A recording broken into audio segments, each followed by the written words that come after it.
So now we would like to hear from you, Dil Raju Garu. Sir, please.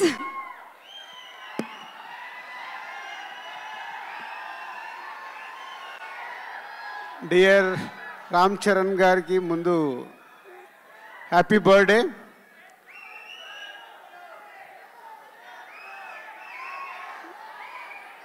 ఏది release date కావాలా? సరే, మీ ఓపికలకు చాలా పరీక్ష పెడుతున్నాము. కానీ ఒక ఉప్పెన, ఒక తుఫాన్ వచ్చే ముందు మనకు ఓపిక పట్టక తప్పదు. RRR తర్వాత వస్తున్న సినిమా కాబట్టి రామ్ చరణ్ గారు ఇప్పుడు మెగా పవర్ స్టార్ కాదు, గ్లోబల్ స్టార్ అయ్యారు. ఆ రేంజ్కి సినిమా రీచ్ అవ్వాలంటే శంకర్ గారు ఒక్కొక్క పాటని, ఒక్కొక్క సీన్ని తీర్చిదిద్దుతున్నారు. ఇంకొక 4 నెలలు ఓపిక పడితే మీ ముందుకి గేమ్ చేంజర్ 4 to 5 monthsలో రిలీజ్కి వచ్చేసింది. ఇంకో 2 monthsలో షూటింగ్ కంప్లీట్ అవుతుంది. అండ్ ఈరోజే జరగండి జరగండి అనే సాంగ్ రిలీజ్ అయింది. ఈరోజు మీరు సాంగ్లో చూసింది జస్ట్ 2%. 98% దాచిపెట్టుకున్నారు శంకర్ గారు. అది రేపు రిలీజ్ రోజు థియేటర్లో చూసినప్పుడు ఆ సాంగ్ వర్త్ ఏంటనేది మీకు అర్థమవుద్ది.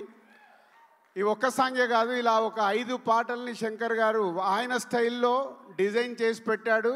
మీ అభిమానులకి ఒక 3 పాటలు అయితే సీట్లలో కూర్చునే లాగుండదు, లేచి డాన్సులు చేసేలాగుంటాయి. సో ఇంకొక 5 months నన్ను తిట్టుకోకుండా ఓపిక పట్టండి. ఎందుకంటే చాలామంది నాకు మీరు పెడుతున్న కామెంట్స్ పంపిస్తున్నారు, అరే దిల్ మామ మాకు ఒక అప్డేట్ ఇవ్వు అని. పోతే దిల్ మామ అప్డేట్ ఇవ్వలేడు. పైనుంచి శాటిలైట్ నుంచి శంకర్ గారు ఇది ఇవ్వు అన్నప్పుడే నేను ఇవ్వగలుగుతాను. ముందు ఎలాంటి లీకేజీలు నేను ఇవ్వలేను ఈ సినిమా విషయంలో. సో ఇంకొక 5 months ఓపిక పడితే సినిమా మీ ముందుకు వచ్చేస్తుంది. అండ్ చరణ్ గారికి ఇది వెరీ స్పెషల్ బర్త్డే. క్లింకారా లైఫ్లోకి వచ్చింది. So Charan, keep it up.